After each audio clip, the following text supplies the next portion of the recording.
नई नई नई ये बातें, नई है जानकारी, आ गई अब हमारी सीनियर्स की बारी। नई नई नई ये बातें, नई है जानकारी, आ गई अब हमारी सीनियर्स की बारी। इनके अनुभव से अपनी बदली दुनिया सारी, इनके अनुभव से अपनी बदली दुनिया सारी। टाटा टाटी नाना नानी करते बातें प्यारी। सुन लो तुम, समझ लो तुम, हाँ सुन लो तुम, समझ लो तुम, सुन लो तुम, समझ लो तुम, बात ये हमारी। खुश रखोगे इनको तो होगी खुशी तुम्हारी।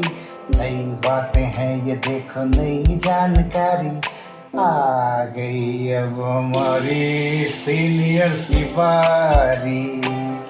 किस्से कहानियां, सेहत और विज्ञान की बातें, रेडियो कार्यक्रम अनुभव में सीनियर्स की बात, सीनियर्स के साथ। विज्ञान प्रसार विज्ञान और प्रौद्योगिकी विभाग भारत सरकार एवं अलगप्पा विश्वविद्यालय कराईकुड़ू तमिलनाडु के संयुक्त तत्वावधान में प्रस्तुत करता है वरिष्ठ नागरिकों के लिए ऑडियो श्रृंखला अनुभव, जिसकी रूपरेखा बनाई है डॉक्टर आर श्रीधर ने। इस श्रृंखला के अंतर्गत ये कार्यक्रम आप सुन रहे हैं IIMC के सामुदायिक रेडियो अपना रेडियो 96.9 FM पर। ये कार्यक्रम हमारे mentor professor doctor Sangeeta Pranvendra के मार्गदर्शन में प्रस्तुत किया गया है। हमारा आज का विषय है बढ़ती उम्र में पेट संबंधी समस्याएं और उनका निदान। विशेषज्ञ डॉक्टर विकास सिंगला, डायरेक्टर और हेड गैस्ट्रोनॉमी। साक्षात्कारकर्ता कविता शर्मा, निर्माता अपना रेडियो 96.9 FM। इस कार्यक्रम के लिए हमारे सहयोगी वरिष्ठ नागरिक हैं PK आहूजा, ब्रजमोहन, ज्ञानेश कुमार मिश्र, BS नेगी, पंकज श्रीवास्तव, बबली और सरिता। पेट के रोग कई सारे और रोगों का कारण बन सकते हैं। पेट के कुछ आम रोग हैं जैसे कि एसिडिटी, जी मिचलाना और अल्सर। अक्सर लोग पेट से संबंधित बीमारियों को नजरअंदाज करते हैं। कई लोग घरेलू नुस्खों से और कई लोग खुद ही डॉक्टरी करके अपने इन कष्टों का निवारण करने में लग जाते हैं। लेकिन सही मायनों में किस तरीके से पेट संबंधित बीमारियों का इलाज होना चाहिए और क्या होते हैं उन बीमारियों के लक्षण, चलिए आज जाने डॉक्टर विकास सिंगला से। डॉक्टर विकास सिंगला, सबसे पहले तो आपका स्वागत है हमारे कार्यक्रम में। Thank you ma'am. डॉक्टर साहब, सबसे पहले तो हम आपसे जानेंगे कि जो पेट संबंधित बीमारियां होती हैं उनमें क्या क्या शामिल है और उन बीमारियों को हम कैसे पहचान सकते हैं। कविता जी, हमारे पेट में वेरियस ऑर्गन्स हैं जैसे liver, kidney, intestine, gall bladder and pancreas. तो इनमें से किसी भी ऑर्गन की हमें बीमारी हो सकती है। जैसे कि लिवर है, लिवर की बीमारी होने से मरीज को पीलिया हो सकता है या पेट में पानी भर सकता है या पैरों में सूजन आ सकती है और खून की उल्टी आ सकती है। इसी तरह गोल ब्लैडर की बीमारी के अंदर जैसे कि गोल ब्लैडर में स्टोन बन जाते हैं, ऐसे मरीजों को पेट के ऊपरी हिस्से में बहुत तेज दर्द हो जाता है और साथ में वोमिटिंग भी हो सकती है। ये गोल ब्लैडर प्रेगनेंसी में ज्यादा कॉमन है और मिडिल एज वुमेन में ज्यादा कॉमन है। कई बार गोल ब्लैडर स्टोन पीलिया भी कर सकता है। इसी तरह कुछ लोग शराब पीते हैं तो उनको पेनक्रियास की दिक्कत आ सकती है। ऐसे मरीजों को एक्यूट या क्रोनिक पेनक्रियाटाइटिस हो सकता है और इन मरीजों को पेट के ऊपरी हिस्से में सीवियर पेन हो सकता है।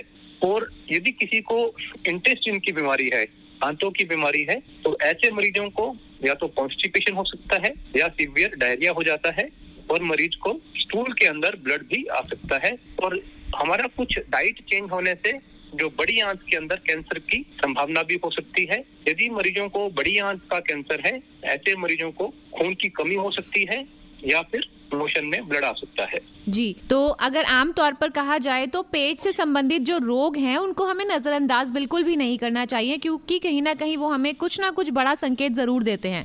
पिताजी, मैं आपकी इस बात से पूरी तरह सहमत हूँ। यदि मरीज को खाना खाने में दिक्कत है, खाना निगलने में दिक्कत है, या खाना ठीक से नहीं पच रहा है, या फिर स्टूल ठीक से पास नहीं हो रहा है, या फिर पेट में दर्द है, तो मेरी ये रिक्वेस्ट है कि इन सिम्टम्स को आप बिल्कुल भी नजरअंदाज नहीं करें और तुरंत एक डॉक्टरी सलाह लें। जी डॉक्टर साहब, हमारा जो ये कार्यक्रम है वरिष्ठ नागरिकों के कुछ सवाल के साथ हम लोग आते हैं और कुछ वरिष्ठ नागरिक जो हैं अपने पेट से संबंधित बीमारियों को लेकर आज आपसे सवाल पूछना चाहते हैं। जो पहले व्यक्ति हैं जो आपसे सवाल पूछ रहे हैं वो ये पूछना चाहते हैं। डॉक्टर साहब नमस्कार, मैं ब्रजमोहन, मेरी उम्र 60 साल है। मेरे गले में कुछ भी खाते ही जलन जैसे होने लगता है, काफ़ी डकारें आती हैं मिर्च जैसी, ये किस वजह से होती हैं? बहुत ही एक अच्छा प्रश्न है। यदि किसी को गले में जलन है तो उसका मतलब है ऐसे मरीजों को GERD या फिर GERD है। GERD का मतलब है कि जो हमारे पेट का एसिड है वो हमारी छाती में आ रहा है। आमतौर पर पेट में एसिड बनता है जिसका काम होता है कि खाने को अच्छे से डाइजेस्ट करना। इस एसिड को ऊपर आने से रोकने के लिए हमारी पेट और फूड पाइप के बीच में वाल्व होता है, और यदि ये वाल्व लूज हो जाता है तो एसिड ऊपर गले में आ सकता है, जिससे कि मरीजों को छाती में जलन हो सकती है। तो सर क्या इनको करना चाहिए वो भी बता दीजिए एक बार। GERD के मरीजों को हम आमतौर पर दवाइयों से ठीक करते हैं, जैसे कि प्रोटॉन पंप इनहिबिटर। इन दवाइयों से पेट का एसिड कम हो जाता है, परंतु इन दवाइयों का कम से कम सेवन करना चाहिए।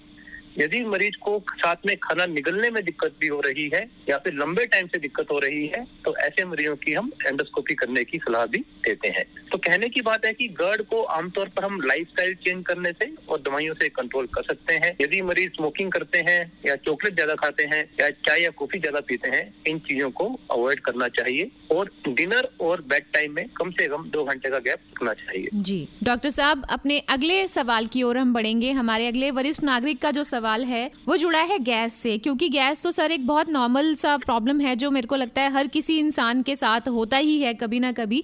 तो आपसे पूछना चाहते हैं।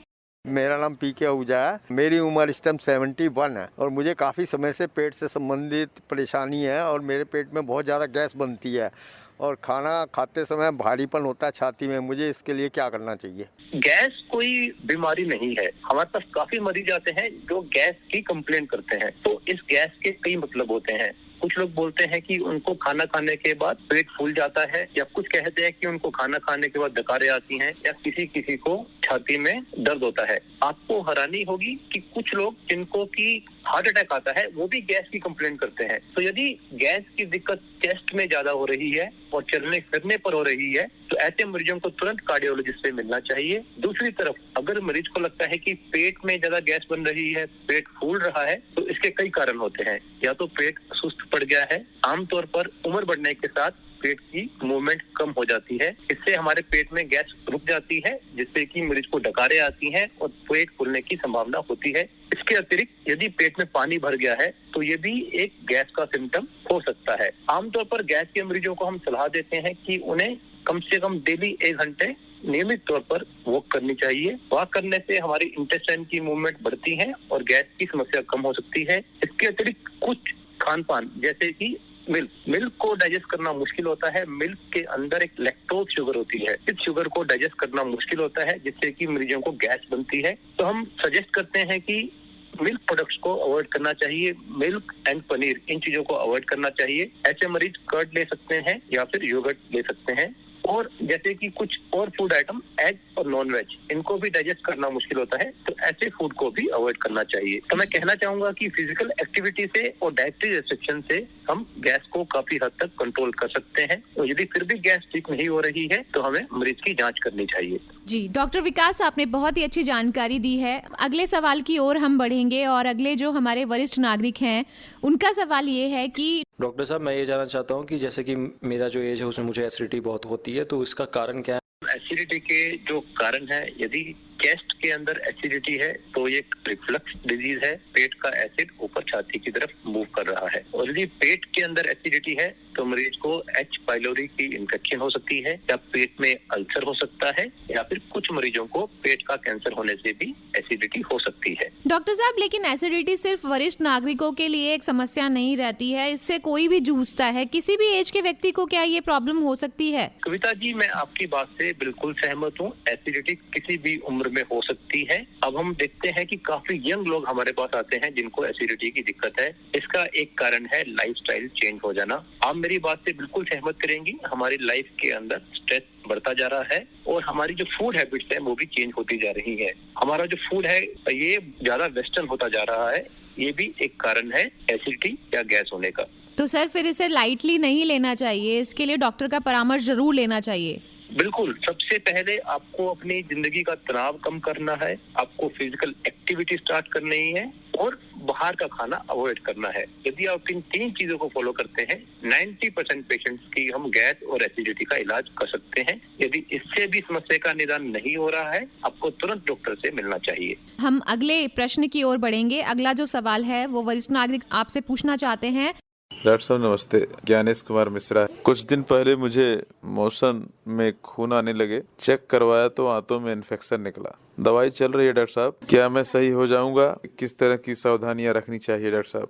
यदि किसी को आंतों में खून आ रहा है तो इसके कई कारण होते हैं। यदि ये किसी वरिष्ठ नागरिक को हो रहा है तो सबसे पहले हमें कोलन कैंसर को रूल आउट करना चाहिए। हमें कोलोनोस्कोपी करके देखना चाहिए कि बड़ी आंत के अंदर कोई कैंसर या पोलिप नहीं है। इसके अतिरिक्त बवासीर, जिसे कि हम पाइल्स बोलते हैं, वो भी ब्लीडिंग कर सकती है और हमारे देश में कुछ इन्फेक्शन जैसे कि अमीबी कोलाइटिस, इससे भी मोशन में ब्लड आ सकता है। तो इसका निदान डिपेंड करता है कि आपकी आंत के अंदर क्या समस्या है। यदि ये एक्यूट इन्फेक्शन है तो 5 या 7 दिन की दवाई से इसको हम बिल्कुल क्योर कर सकते हैं। जी, तो डॉक्टर साहब अगले सवाल की ओर बढ़ेंगे और अगला जो सवाल है हमारे वरिष्ठ नागरिक आपसे पूछते हैं। मेरा नाम BS नेगी है, मेरी उम्र 72 ईयर्स है और मेरे पेट में कॉन्स्टिपेशन रहता है बहुत सालों से। पेट मतलब ठीक से नहीं खुलता है, ये प्रॉब्लम मेरे को बहुत सालों। तो यदि किसी को कॉन्स्टिपेशन है उसके 2 कारण होते हैं, या तो बड़ी आंत की मूवमेंट कम हो गई है या फिर बड़ी आंत में रुकावट हो सकती है। इसके अलावा एक पेक्यूलर कंडीशन होती है एनोरेक्टल डिसनर्जिया। इसका मतलब है कि हमारी बड़ी आंत के अंदर प्रेशर नहीं बन पा रहा है। तो कॉन्स्टिपेशन का जो निदान है डिपेंड करता है कि उसका क्या कारण है। आमतौर पर हम सलाह देते हैं कि मरीज को डेली कम से कम 1 घंटा वॉकिंग करनी चाहिए जिससे कि उसकी बड़ी आंतों की मूवमेंट बढ़े। मरीजों को पानी ज्यादा से ज्यादा पीना चाहिए। सुबह उठने के बाद उन्हें 2 या 3 गिलास पानी पीना चाहिए। डाइट के अंदर फाइबर इंटेक बढ़ाना चाहिए, जैसे कि सैलेड है या फ्रूट है। इनको खाने से हमारे शरीर के अंदर, हमारी आंतड़ियों के अंदर ज्यादा फाइबर पहुंचता है। इन सबको करने से कॉन्स्टिपेशन की समस्या का निदान किया जा सकता है। यदि फिर भी कॉन्स्टिपेशन परसिस्ट करती है, हम कुछ जांचें जैसे कि MRI, कोलोनोस्कोपी या फिर एनोरेक्टल मैनोमेट्री करते हैं ताकि हम बीमारी की जड़ तक पहुंच सके और उसका निदान कर सके। सर, मैं आपसे ये जानना चाहती हूँ कि कॉन्स्टिपेशन तो किसी भी उम्र में हो सकता है, तो जो लोग घर के नुस्खे करते हैं, कोई चूरन खा लिया या कोई गोली खा ली या कुछ भी अपने आप कर लिया, ये क्या सही है? क्या ऐसा करना चाहिए? मैडम, सेल्फ मेडिकेशन को हमें अवॉइड करना चाहिए। यदि आप करना चाहते हैं तो आप अपनी फिजिकल एक्टिविटी बढ़ाएं, आप योगा करें, आप मेडिटेशन करें, आप डाइट के अंदर ज्यादा से ज्यादा फाइबर लें। आप कुछ फूड आइटम जैसे कि पिज्जा या बर्गर है, इनको अवॉइड करें। कभी कभी जैसे कि महीने में 1-2 बार आप चूरन ले सकते हैं, परंतु अगर आपकी समस्या परसिस्ट करती है तो मेरी आपसे ये गुजारिश है कि आप तुरंत डॉक्टरी सलाह लें और इसकी जड़ तक पहुंचे। डॉक्टर साहब, हम अपने अगले वरिष्ठ नागरिक की सवाल की ओर बढ़ेंगे। उनका सवाल ये है कि नमस्कार डॉक्टर साहब, मैं पंकज श्रीवास्तव बोल रहा हूँ। 62 ईयर्स मेरी एज है।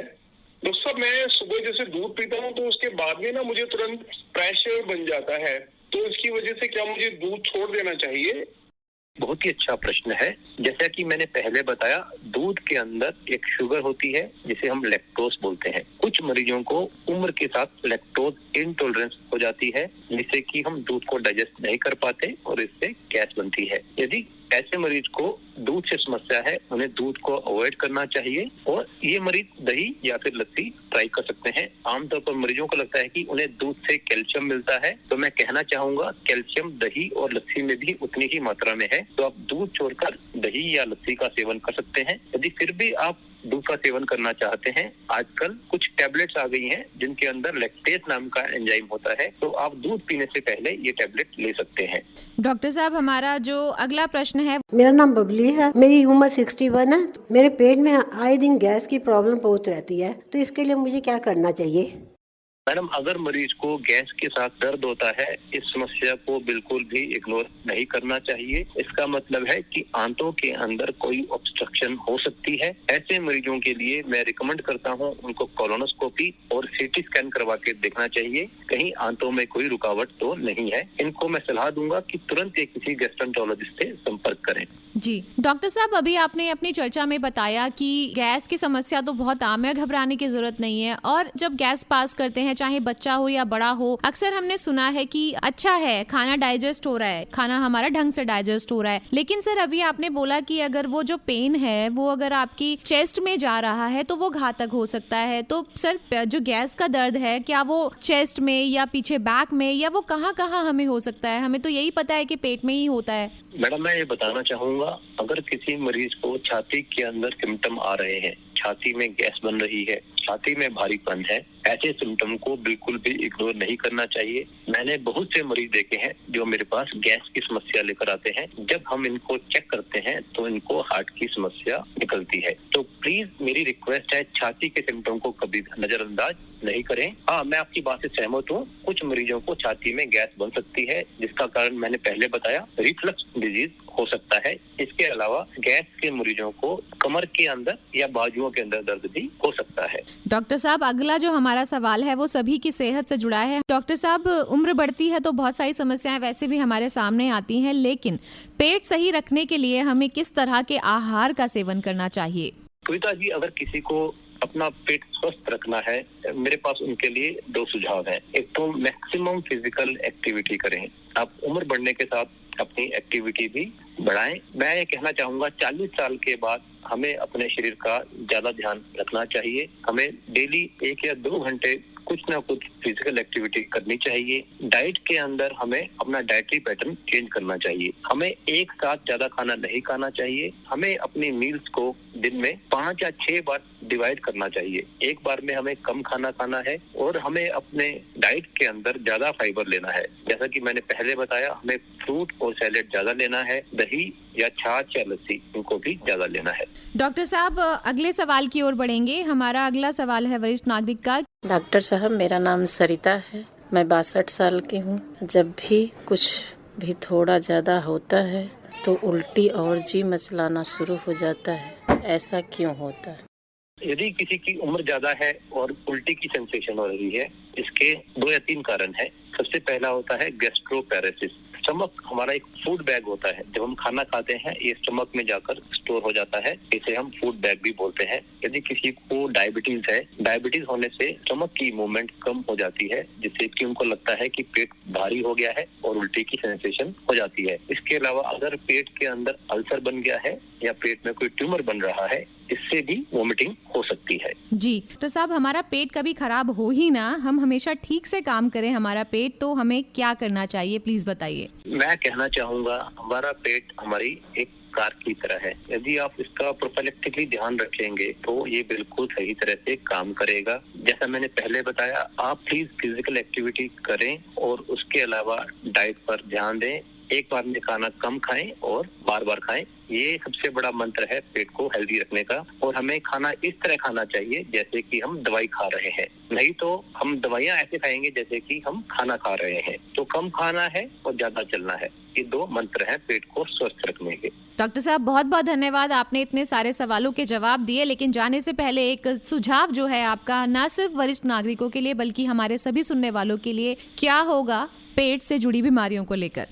तो मैं कहना चाहूंगा, यदि हमारे पेट में किसी भी तरह का नया सिम्टम है और वो परसिस्ट कर रहा है, आप प्लीज इसे इग्नोर नहीं करें। आप स्मोकिंग अवॉइड करें, ड्रिंक नहीं करें। ये बहुत ही बड़ा कारण है स्मोकिंग और अल्कोहल पेट की बीमारियां होने का। आप जंक फूड को अवॉइड करें।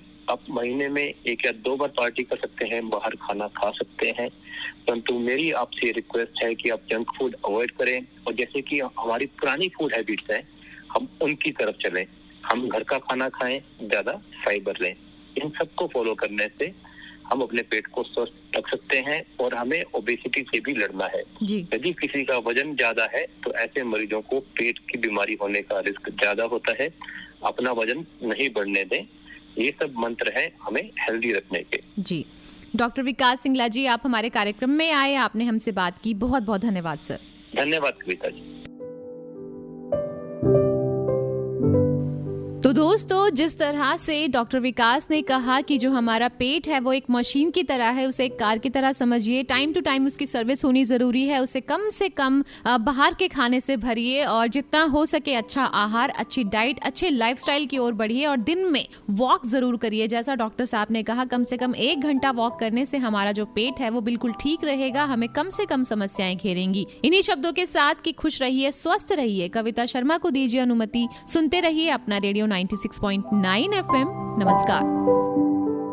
अभी आप विज्ञान प्रसार, विज्ञान और प्रौद्योगिकी विभाग, भारत सरकार एवं अलगप्पा विश्वविद्यालय कराईकुड़ू, तमिलनाडु के संयुक्त तत्वावधान में प्रस्तुत की गई वरिष्ठ नागरिकों के लिए ऑडियो श्रृंखला अनुभव सुन रहे थे, जिसकी रूपरेखा बनाई है डॉक्टर आर श्रीधर ने। इस श्रृंखला में ये कार्यक्रम आपने सुना अपना रेडियो 96.9 FM सामुदायिक रेडियो पर। ये कार्यक्रम हमारे mentor professor doctor Sangeeta Pranvendra के मार्गदर्शन में प्रस्तुत किया गया।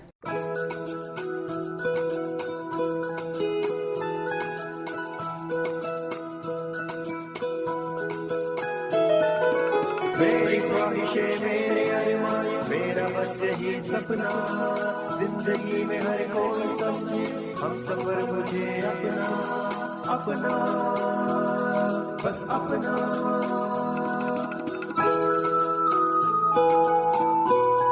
अपना रेडियो 96.9 FM। अपना।